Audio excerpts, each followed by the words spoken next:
Hi friends, today topic చిన్న పిల్లల food అండి. 6 months నుంచి 2 years బేబీ వాళ్ళకి ఇలా ఫుడ్ ప్రిపేర్ చేసి పెట్టాలి.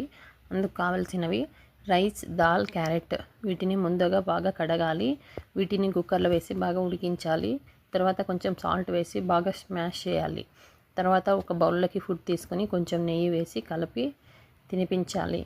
ఇలా 2 weeksకి ఒకసారి ఫుడ్ చేంజ్ చేస్తూ ఉండాలి. ఫుడ్ అంటే క్యారెట్ రిమూవ్ చేసి వేరే వెజిటేబుల్ వేసి ఎవ్రీ 2 weeksకి ఒక రకమైన ఫుడ్ వాళ్ళకి తినిపిస్తుండాలి. అప్పుడు అన్ని వెజిటేబుల్స్ కూడా వాళ్ళు ఇష్టంగా తినడం ప్రారంభిస్తారు. ఈ వీడియో మీకు నచ్చినట్లయితే షేర్ చేయండి, లైక్ చేయండి. Thank you so much.